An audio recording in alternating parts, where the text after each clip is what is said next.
If President Trump and Prime Minister Benjamin Netanyahu are going for regime change, would they have support inside of Iran? Our next guest estimates public support for the Ayatollah is around 15 to 20%, but that might not mean Iranians are going to welcome the push from Israel.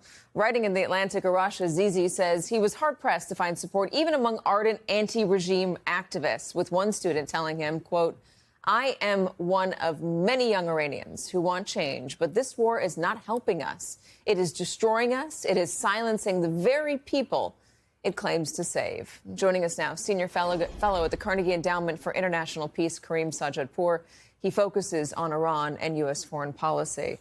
I have to imagine that trying to take the temperature of the Iranian people is important here for either administration, the Israelis or the Americans, to try to understand what might happen after this. What can you tell us about what the support is within Iran for the regime? I think that the regime, as you alluded to earlier, probably has around 15 to 20% popular support. It's a society which is tired of living in a state of constant conflict with the United States and Israel. I think vast majority of Iranians want to live in a stable, prosperous system whose slogan, whose ethos is not death to America and death to Israel, but long live Iran. And that's obviously never been a priority of the Islamic Republic of Iran from 1979 to the present. Can you explain that? What happened in 1979 that changed the posture of Iran toward America?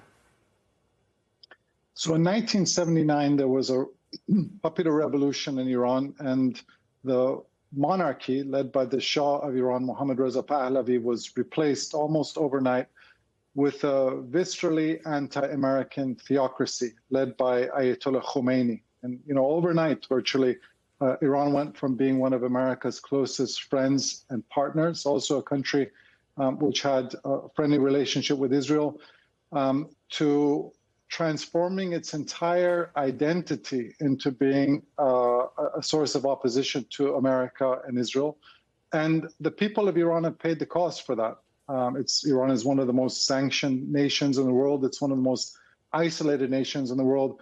And despite the fact that it has enormous oil and gas resources, it has a very talented population, very talented human capital, it's a country which is punching way below its weight. I say sometimes this is a country whose population aspires to be like South Korea and a regime that aspires to be like North Korea. Is there a political opposition waiting in the wings to take over if this regime did fall?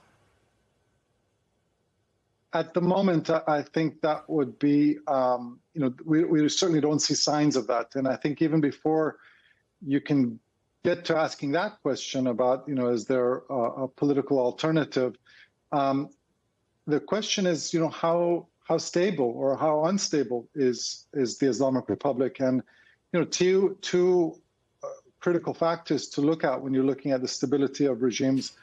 One is whether there's any elite fissures, any elite defections. And so far, we haven't seen that. We've seen, obviously, the Israelis have killed senior Iranian military figures and nuclear scientists, but they've been replaced. And we so far haven't seen high-level defections or fissures. And then the second is any signs of popular tumult. And obviously, we've seen that over the years and decades in Iran.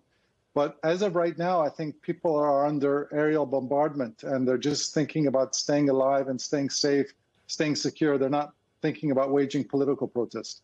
Yeah, and so on that note, Israel might believe that regime change, obviously they believe it'd be good for them. I guess the Americans might believe it as well, according to the post by Donald Trump.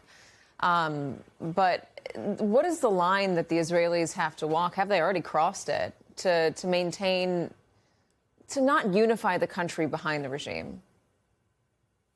My sense with these types of incredibly consequential moments of external intervention inside Iran is that they tend to amplify people's existing political disposition. Meaning last week, people don't really change teams. If you were an opponent of the regime, you have even more fodder to dislike them because they pursue their ideological objectives over the interests of the Iranian people. But if you were a supporter of the regime last week, you have even more reason to dislike Israel and dislike the United States for threatening Iran. So I think that it's a polarized country, but as I said, probably around 80%, I would estimate, are opposed to the government. But that 80% at the moment are unarmed, unorganized, they're leaderless.